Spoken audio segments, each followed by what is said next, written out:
Gracias a usted que está con nosotros escuchando esta programación de Radio Adoración. En cualquier parte que nos estén sintonizando, también le damos los muy buenos días. Así es que bueno, en esta mañana continuamos con la enseñanza del pastor Natividad Ramos, que desde la ciudad de Monterrey está siempre con nosotros llevando esta enseñanza sobre la carta a los Efesios, una carta muy preciosa. La última clase, la enseñanza que nos dio la predicación fue bastante gratificante, ya que Cristo ascendió a los cielos y dio dones a los hombres.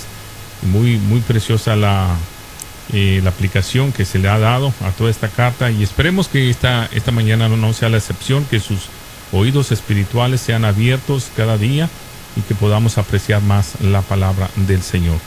Pastor Natividad, no sé si me está escuchando. Perfectamente bien, hermano Isaí. Estamos, como siempre, prestos y con ilusión en Cristo. Amén, amén. Bueno, gracias, pastor. Entonces, continuamos con esta linda carta a los Efesios. Le agradecemos infinitamente por su tiempo, ya que es un tiempo que usted nos permite gratuitamente, y yo sé que hay mucha gente que aprecia su esfuerzo, ya que estábamos 2 horas atrás, así es que era muy temprano allá, ya casi estamos 1 hora solamente de diferencia. Aún sin embargo, pues el esfuerzo de levantarse temprano y preparar una enseñanza de esta calidad, pues lo agradecemos infinitamente. Adelante, pastor, los micrófonos son suyos, y una vez más, gracias una vez más por estar con nosotros. Hermano Isaí, al contrario, es un placer participar, y lo hago con mucho gusto, porque soy un enamorado de este evangelio, de esta doctrina preciosa que nos dio redención. Así que desde luego, Dios bendiga a todos mis hermanos allá en Estados Unidos y en otros países donde nos están escuchando, y gracias a Dios por este privilegio, porque es un privilegio que nos permita hablar de su Hijo amado Jesucristo, que nos permita reflexionar sobre las cosas que son de interés o los intereses de Cristo.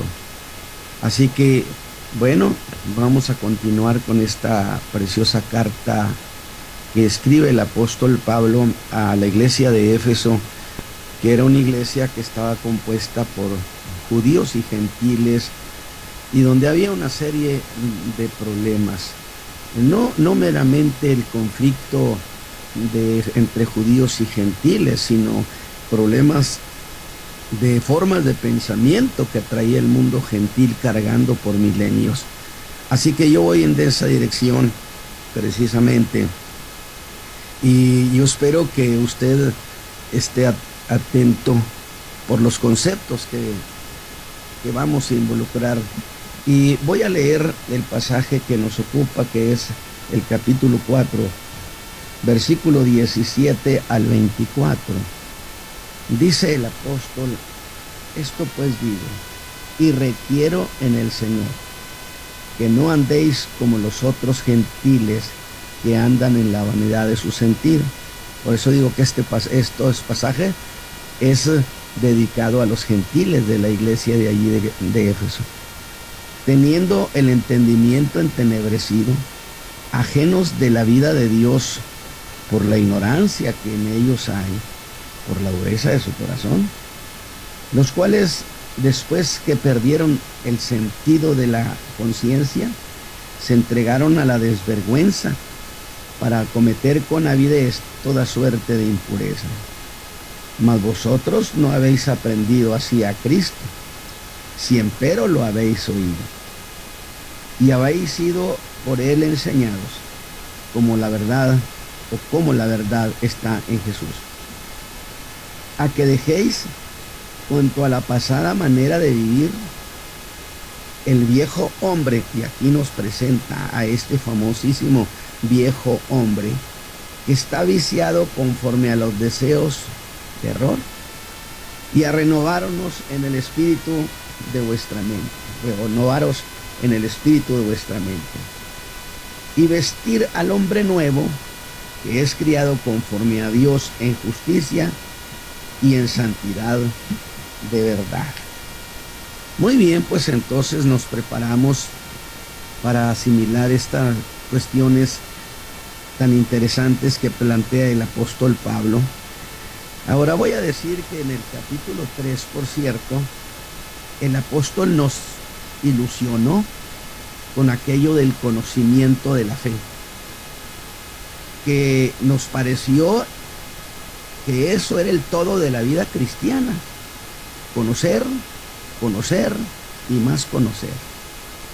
Sin embargo, apenas poníamos nuestro pie en el capítulo 4 y el apóstol ya nos estaba esperando para sacarnos de ese error, diciendo: os ruego que andéis como es digno de la vocación, digno de esa elección eterna que Dios hizo para nosotros. Sin embargo, lo que nos dijo en el verso 1, en ese ruego, sería lo mismo que decirnos: lo que conocen, vívanlo.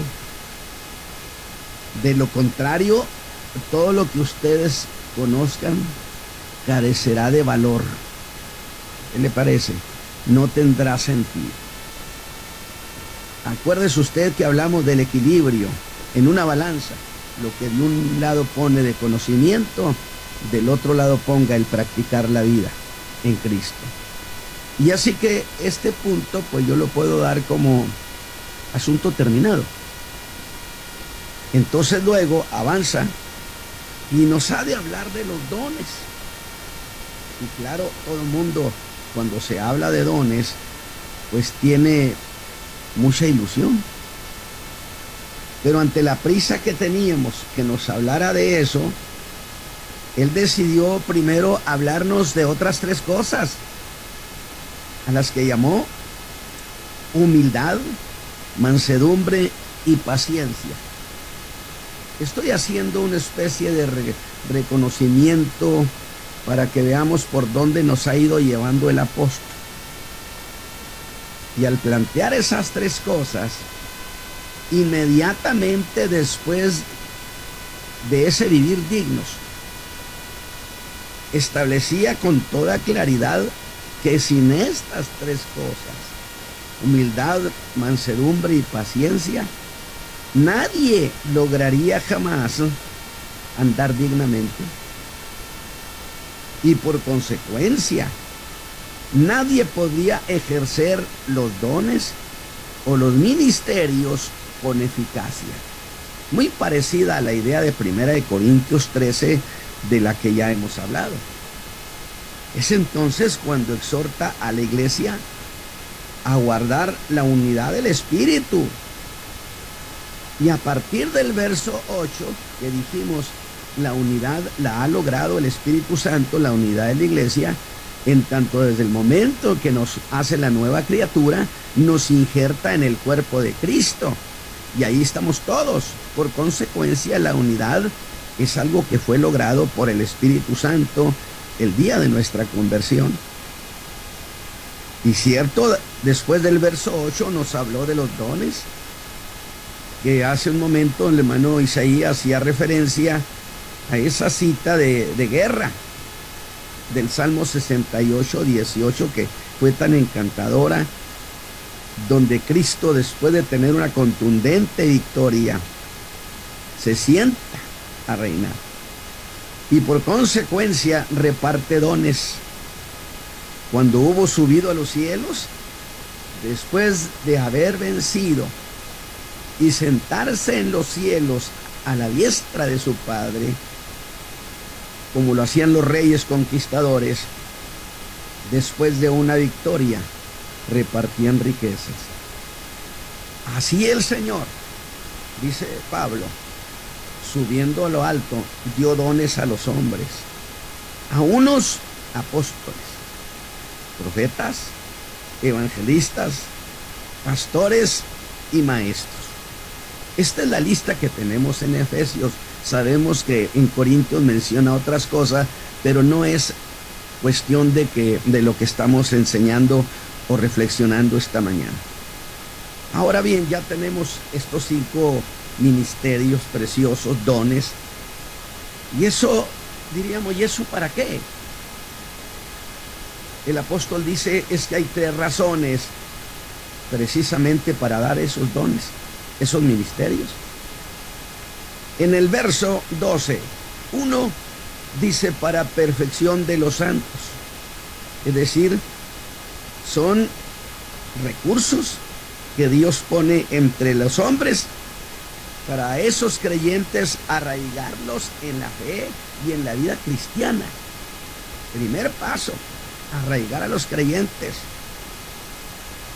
Y así un creyente consolidado, arraigado, sea capaz de hacer 2, la obra del ministerio.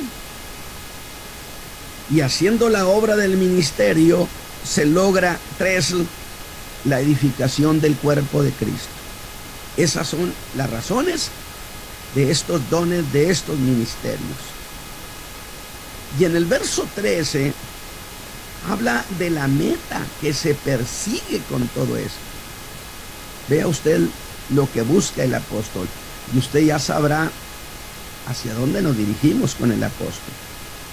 Hasta que todos lleguemos a la unidad de la fe y del conocimiento del Hijo de Dios. Y note eso, a lograr construir el creyente ideal, que es llamado el varón perfecto. Y creo que esa es la medida, porque también hay una medida que es la medida de Cristo. Y puedo decirle que Dios no acepta menos que eso, pues lo dice a la medida de la edad de la plenitud de Cristo. ¿Cuál sería esa? A una edad de la entrega absoluta en la cruz del Calvario. Pero vea cómo el apóstol enlaza las ideas. O sea que nos va llevando. Él tiene una meta y va a ser muy agradable hacia donde vamos a llegar. Ya que ha hablado de un varón perfecto, aprovecha eso para hacer un contraste entre un creyente que es adulto en Cristo y el creyente niño en la fe, creyentes que nunca han crecido. Ahora, ¿qué utilidad tiene usar esa figura del niño?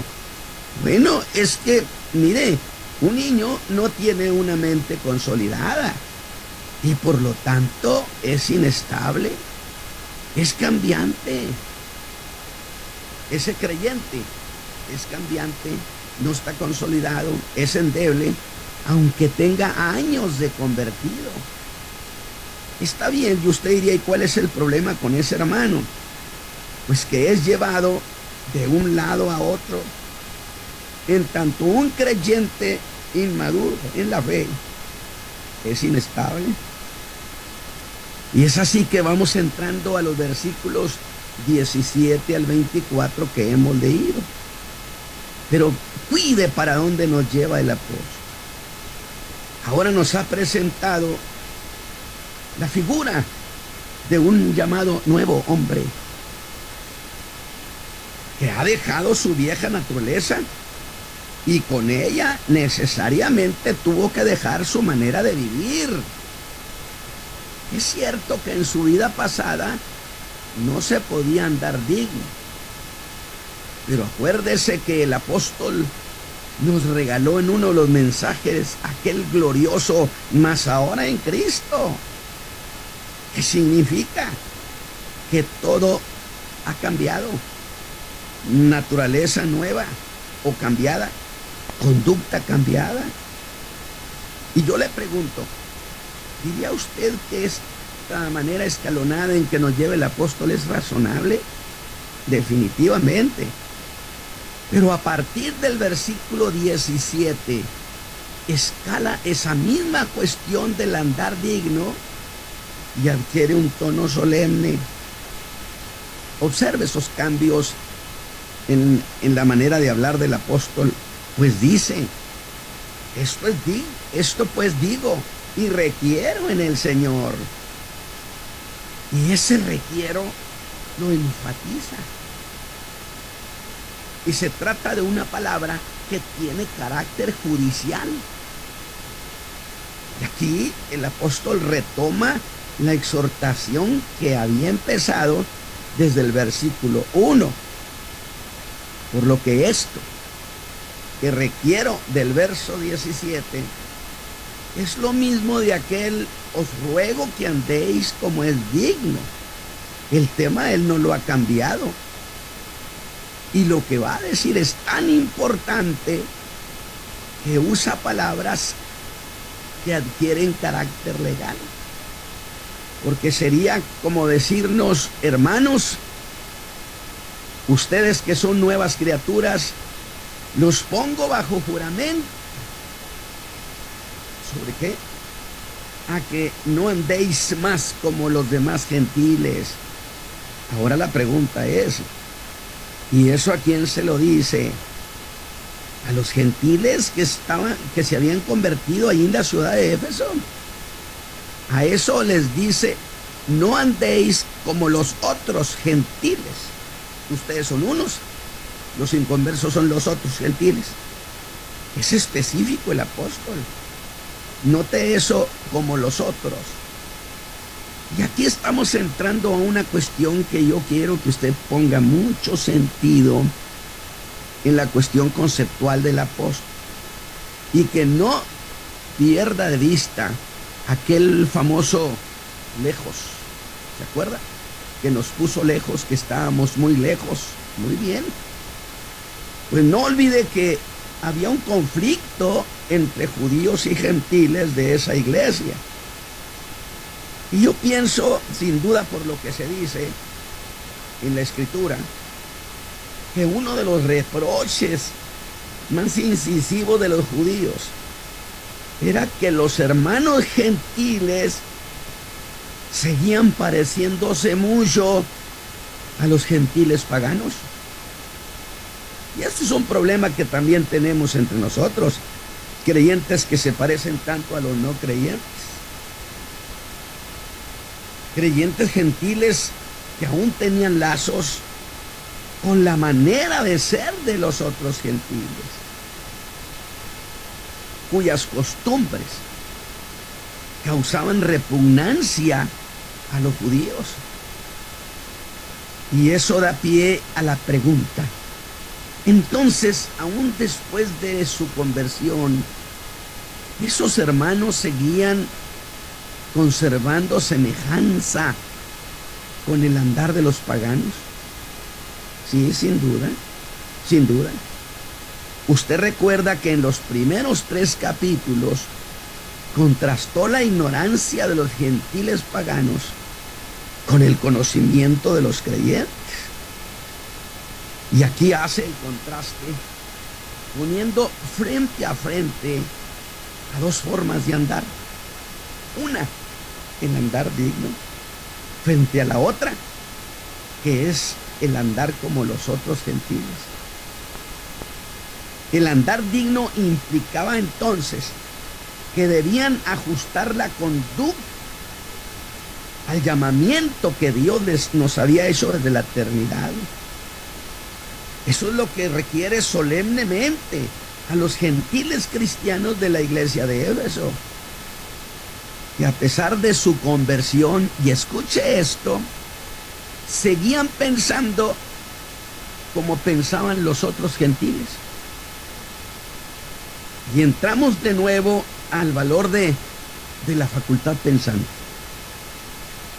Y debió ser, pues de lo contrario, debió ser que andaban así como los otros gentiles, pues de lo contrario, decirle semejante cosa sería improcedente del apóstol.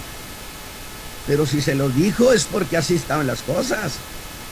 Algo así como los miembros de la iglesia que anteriormente habían sido gentiles paganos debían deshacerse de toda forma de su vida anterior. Ya desde aquí el apóstol se dirige al hombre nuevo, Empieza a verlo, porque ellos fueron paganos ahora son miembros del cuerpo de Cristo. Y cualquiera, por el solo hecho de estar en Cristo, hace que los lazos de la vieja manera de vivir queden rotos. Aún en la misma manera de hablar. Por eso habrá de decir el apóstol que un creyente no puede usar el lenguaje que antes tenía, que siempre dio un no a las malas palabras, las que no deberán, dice, hallarse en nuestros labios. Sería algo así como creyentes viviendo lapsos de inconversos. Y eso es muy cierto, hermano Isaí. Mucho creyente vive lapsos de inconverso, definitivamente. Y después de hacer ese requerimiento solemne, da un segundo paso, que vamos a llamar el cómo andan los gentiles. Y aquí vamos a ir entrando en un asunto muy precioso que yo quiero que lo asimile. Y a lo primero que se dirige el apóstol es a su forma de pensar. Pues les dice, andan en la vanidad de sus sentidos, en la vanidad de su mente. Y aquí vale hacer tesis. Habla de una mente vana, sí, que es el que tiene un pensar vacío. Pero ¿qué es eso de un pensar vacío en este caso? Significa pensar insensatamente, porque sus sentidos, diría a los romanos, están entenebrecidos. ¿Qué significa estar en la mente igual como el día cuando se oscurece y las cosas no se alcanzan a ver con claridad? Eso es tener la mente entenebrecida. Lo que usted le diga no lo alcanzan a ver con claridad. Y eso de la vanidad de sus sentidos implica el derroche de poderes racionales, de facultad racional, porque usan su capacidad pensante en cosas que no son dignas, de las cuales la idolatría era uno de los más evidentes.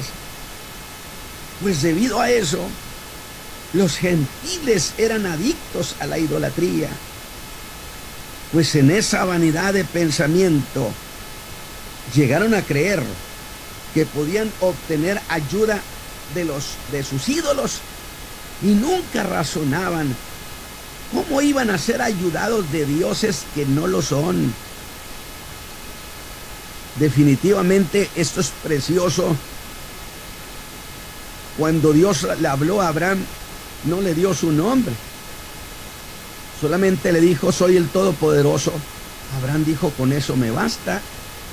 Y hay una historia en la tradición judía, en el sentido de que Taré, padre de Abraham, tenía una tienda de ídolos. Y Abraham les traía muchas ganas a esos ídolos.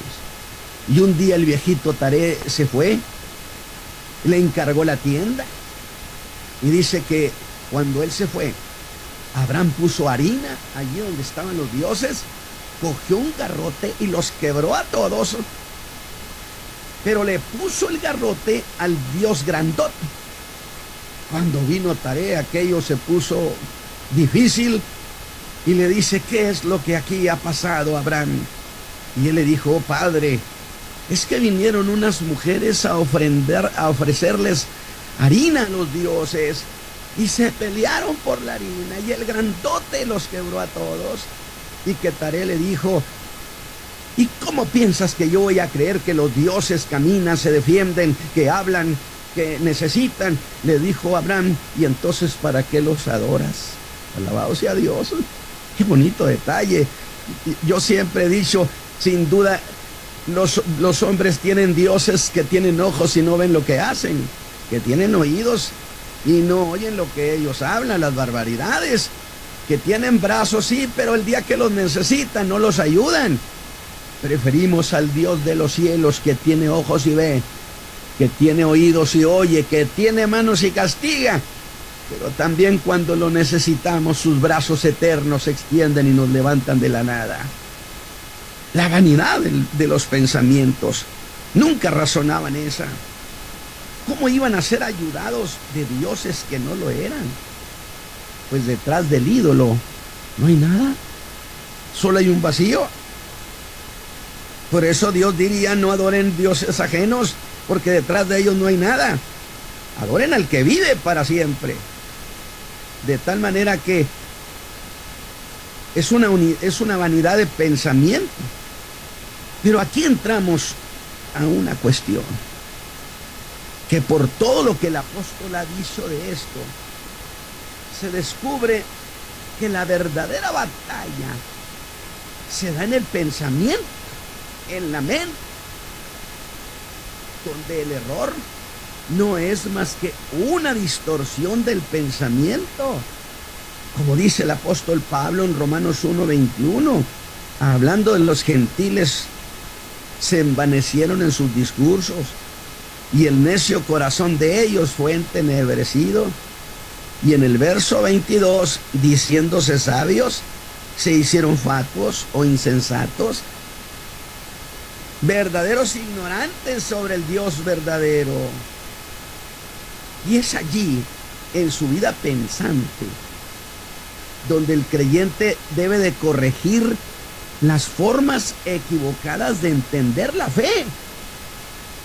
Eso lo dice Pablo en Romanos 12:2. No os conforméis a este siglo, mas reformaos por la renovación de vuestro entendimiento, para que experimentéis cuál sea la buena voluntad de Dios, agradable y perfecta. Porque el creyente puede llegar a un andar como los demás. Pero aquí yo quiero que usted aguce su sentido. Que ese querer adaptar nuestra fe y nuestra conducta a la manera de ser de los y pensar de los que son inconversos. Mucho creyente vive de esa manera. Pero llegamos a los versos 18 y 19. De los que solo tomaré aquello de se entregaron a la desvergüenza. Ah, claro, no está hablando de los gentiles de la iglesia de Éfeso. Ponga cuidado de qué estoy hablando o de qué habla el apóstol, donde agrega el apóstol varios calificativos y dice que estaban ajenos a la vida de Dios, que perdieron el sentido de la conciencia. Y aquí voy a una cuestión. ¿Todo eso hicieron los gentiles de Éfeso? ¿Está hablando Pablo de que eso hicieron los gentiles de Éfeso? Para responder a eso, ¿se acuerda usted que cuando resolvimos aquel problema de las lejanías? Cuando se confunde que se dice que fuimos hechos cercanos a la República de Israel, y que hicimos la aclaración que esas cosas se tenían que entender en el contexto de la historia de la raza humana. Esta es una cuestión que se tiene que responder de la misma manera. Esto que está diciendo Pablo, debemos también verlo como una cuestión histórica. En tanto comenzó este problema del pensar, del divagar, del pervertir las formas de pensamiento, comenzó en la raza humana cuando a las naciones no les pareció tener a Dios en su noticia. Vamos casi paralelo con lo que había contado. Ese fue el comienzo de la miseria mental de la raza humana, a los que Dios nos relegó y nos puso lejos de Él. Por lo que en origen podemos decir que fue una ignorancia voluntaria. No queremos a Dios, Pero fue una ignorancia que en el momento en que Dios ya no participaba con su consejo, los hombres inventaron de su propio corazón diversas formas de pensamiento. Que le voy a hacer una aclaración. Cada generación antigua elaboraba sus formas de pensamiento, que las iba acumulando una sobre otra como capas, y a ese conjunto generacional de pensamiento equivocado se le llama precisamente la cultura ancestral. Santo Dios. El pensamiento ancestral de que tanta gente se ufana y dice, es que nuestros ancestros. Pues discúlpeme, pero Pablo aquí está hablando de otra manera. Ellos empezaron a elaborar formas de pensamiento que se fueron sumando poco a poco, capa tras capa. Cada generación que venía aportaba lo suyo desviado, y esa ignorancia se hizo crónica y además se hizo histórica de milenios. ¿Qué le parece? Insisto, estas cosas que Pablo está diciendo del pensamiento vano del mundo gentil se ha de entender a la luz de la historia de la raza humana, que significa que así como la piel se endurece hasta que se hace insensible al tacto, así también, por ese rechazo histórico del que ya hablamos, los gentiles se fueron haciendo insensibles a cualquier contacto con Dios. Y en esa descripción que el apóstol está haciendo, descripción de ruina, no olvide que le está hablando a los gentiles, no a los judíos, ahí en ese pedacito, en esos pasajes. Dice en el verso 19 que después que perdieron el sentido, se entregaron a la desvergüenza, a hacer cosas nefandas, hombres con hombres, mujeres con mujeres. Desde luego el apóstol está hablando de miles de años atrás.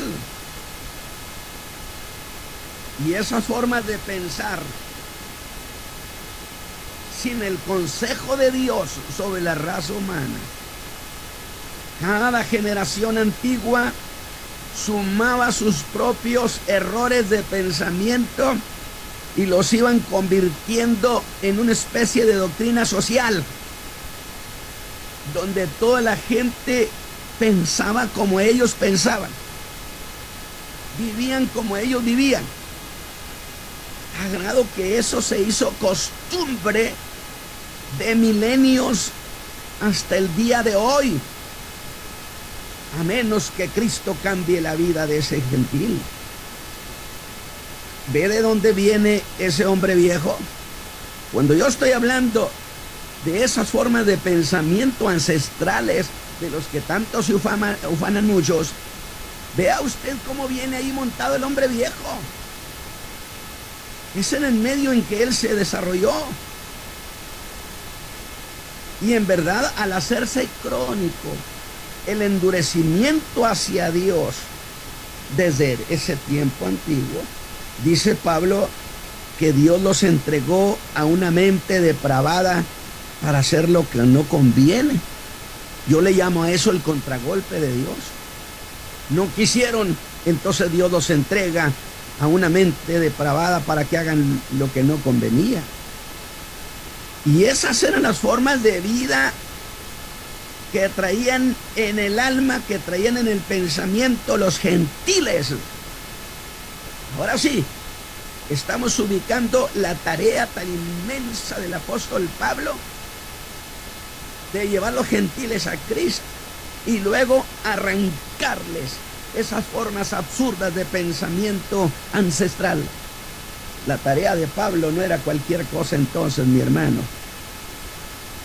Esas eran las formas de vida del mundo gentil, a quien el Señor Jesús mandó al apóstol para enseñarles la fe de su Hijo y que sean alumbrados por la gracia de Cristo, por el Evangelio. Y a esos gentiles de los que ahora sí habla en la iglesia de Éfeso, ¿sí?, a esos gentiles a quienes en su tiempo llevó a Cristo, practicaban el errado pensamiento ancestral con el que Pablo los encontró. Y ahora en la iglesia sí que era un problema, porque había que quitar de encima de sus corazones cientos y cientos de años de pensar equivocado. Y entonces yo tengo que admirar al apóstol, su trabajo de maestro, y decir qué tarea le encargaron de perfeccionar a esos. Conmigo está hablando con los gentiles que traían formas ancestrales equivocadas de pensamiento, se convierten, están ahora en la iglesia de Éfeso y de alguna manera siguen practicando la vieja manera de vivir. Entonces usted empieza a ver la razón del apóstol cuando habrá de decirle al nuevo hombre hay que vestirlo. Alabado sea Dios. La raza humana estaba sometida a una operación de perversión social de las tinieblas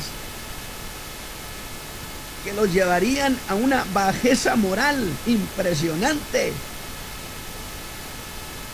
Aunque diré una cuestión también, que la raza humana no llegó de inmediato a esa condición de bajeza moral, porque evidentemente, aunque había una presión de las tinieblas, consejo de las tinieblas, a quienes la raza humana oía, también sobre la raza humana se daba una operación conservadora de la gracia sobre esas naciones pervertidas de antaño, que vamos a entenderla como si Dios hubiera puesto un dique de contención para impedir la corrupción de esos pueblos. Esa era la operación conservadora que desarrolló el Espíritu Santo en el tiempo antiguo, hasta que Dios dijo que su espíritu no contendería para siempre con el hombre. Era una operación de la gracia que hace que dentro de todo el mal conservaran algo de bien social. Y hubo gente como Noé que amó al Señor, pero al retirarles Dios esa gracia, ¿sí?, en lo que llamo el contragolpe de Dios, nada impedía la plena caída en los actos más vergonzosos de maldad del ser humano, que no había sido diseñado por Dios para eso, sino diseñado a su imagen para la grandeza. Esa es la gente a la que Pablo llevó a Cristo, cargando con esa multitud de ideas impías, formas de pensamientos absurdos. El apóstol no está hablando de los gentiles, en este caso de esos días, sino de la carga de pensamiento vano de siglos. Cuando sucedió aquello que Dios nos puso lejos, aunque Dios nunca desistió de hacer algo por nosotros, quiso quedarse entre nosotros y se reservó el derecho de volver a darnos esa gracia, que lo hizo por la gracia de Cristo. Y a partir del verso 20 deja a los gentiles históricos. Estoy llamando gentiles históricos a todos esos cientos de años o miles de años de pensamiento absurdo, porque Dios ya no estuvo entre su consejo, y donde se generaron las peores formas de pensamiento. Y ahora habla a los cristianos gentiles. Fíjese usted la tarea tan grande, fíjese lo que tenía que quitar. Ya eran nuevas criaturas, Pero ahora tenía que trabajar para arrancar de su mente esas formas de pensamiento que las habían traído a la iglesia. Y les dice: mas vosotros no habéis aprendido así a Cristo. Ustedes han sido privilegiados y conocen de Cristo. Pues a eso apelo y los pongo bajo juramento, que si conocen a Cristo, a Él se imita. Y las costumbres nacidas de ese estar lejos de Dios, en las que se ha movido el llamado viejo hombre, ningún espacio le concedan entre ustedes. Y en vez de asociarse con la manera vana de pensar y vivir de esa gran masa humana lejos de Dios, les dice en el verso 23: renovaos en el espíritu de vuestra mente. Se dirige a donde está el campo de batalla. Está en la mente. Renovar la mente. ¿Qué le parece? Sacar las viejas formas de pensamiento y poner las nuevas a imagen de Cristo. Estar en Cristo es empezar creando lo que no existía. Y es aquí a donde trae ante nuestros ojos. Ahora sí, ya Pablo está llegando con nosotros al corazón de su carta. Trae ante nuestros ojos lo que él llama, mire usted, el nuevo hombre. Y pienso esto, este nuevo hombre, qué interesante. Pablo, ¿existía este nuevo hombre junto con el viejo hombre de siglos y siglos? Pablo diría: no, el viejo hombre estaba solo y reinaba solo. Porque entonces ahora ese viejo hombre va a estar junto con el nuevo. Y al contrario, en el 23 Pablo lo ignora. Y dice de él en el versículo 23, en el versículo 22: a que dejéis cuanto a la pasada manera de vivir el viejo hombre que está viciado conforme a los deseos del error. Sencillamente lo descalifica. Y en el 24 nos lanza un nuevo reto a los creyentes: que el nuevo hombre no debe compartir nada con el viejo hombre, y que al nuevo hombre hay que vestirlo. Es nuevo, naturaleza nueva, diferente, una naturaleza que ha sido creada conforme a Dios. Ahí está. Lo que se necesita es ser vestido conforme a la imagen de Dios, y eso se logra por la renovación de la mente.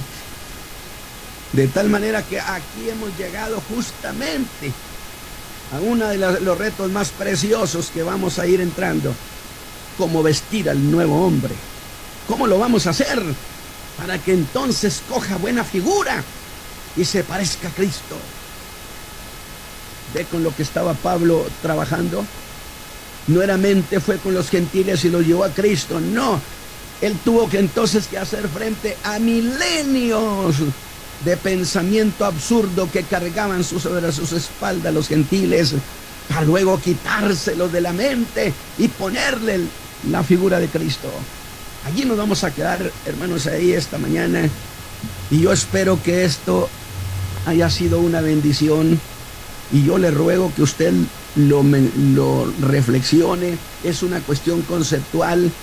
Los gentiles eran una tarea titánica para el apóstol Pablo, el maestro de la palabra, que es el que decía: por aquí no nos vamos, gentiles, aquí era camino torcido, abandonen esto, para que pusieran en sus mentes, en sus corazones, las ideas de Dios. Allí nos quedamos. Que Dios me los bendiga, mi hermano Isaí. Bueno, una enseñanza muy preciosa, muy validera en el tiempo actual. Le agradecemos, pastor, por esta enseñanza. Aquellos que estamos leyendo en Efesios capítulo 4, del 17 al 24. Bueno, yo mientras que meditaba me recordaba aquel versículo que nos mencionó en Job 22:17, aquellas personas que desde la antigüedad no quisieron saber nada del Señor, que decían a Dios, apártate de nosotros, y que les había hecho, y el Señor el Omnipotente le dice, ¿qué les he hecho? Y el versículo 18 les decía que les había colmado de bienes sus casas. Pero ya el Salmo 50, pastor, 50, 21, estas cosas hiciste y yo he callado. Pensabas que de cierto yo sería como tú, pero te reprenderé y las pondré delante de tus ojos. Yo creo que en la historia también nos mencionaba la vez pasada aquellos hijos de Noé que se juntaron con este Nimrod para ir en contra de Dios. Pero siempre en la humanidad ha habido gente como este hombre Abraham, que siendo su padre un idólatra, yo nunca había escuchado esta expresión acerca del ídolo. Me llamó la atención cómo aplicó la cuestión de que si no lo hicieron los ídolos, ¿por qué nosotros como hombres tenemos que idolatrar a cuestiones que no tienen vida, que no tienen, tienen pies mas no caminan, como dice el Salmo 115, tienen ojos mas no ven? Está viciado, como dice Efesios, está viciado este cuerpo de maldad en maldad, pero cuando Cristo viene, transforma nuestras vidas y estamos contentos porque el Espíritu Santo es lo que está haciendo el día de hoy. Así es que gracias, pastor, por esta enseñanza el día de hoy, y esperemos que el pueblo se regocije una vez más en el Señor por lo que hemos aprendido, pastor. Yo creo que es muy conveniente tener muy presente esto. El trabajo tan vigoroso que tuvo el apóstol Pablo que hacer para corregir la mente de los gentiles, no solamente llevarlos a Cristo, sino para que se despojaran de todos esos milenios de pensar equivocado. Gracias a Dios por el apóstol Pablo. Dios me los bendiga, mis hermanos. Gracias una vez más y por su enseñanza el día de hoy. Y esa tarea es una tarea que el creyente, que el pastor, que los que enseñamos la fe tenemos que hacer con la gente que se convierte a Cristo. Así es, la doctrina de no volver atrás, de continuar adelante. Y esto es cuestiones de que algunas novedades por ahí dicen que el salvo siempre es salvo. Bueno, hay que guardarnos en santidad, en verdad y en justicia, como lo dice este versículo en su palabra. Gracias, pastor, una vez más le agradezco, y yo sé que hay un pueblo que también sabe escuchar lo que es la palabra del Señor. Será hasta el viernes si Cristo no ha venido.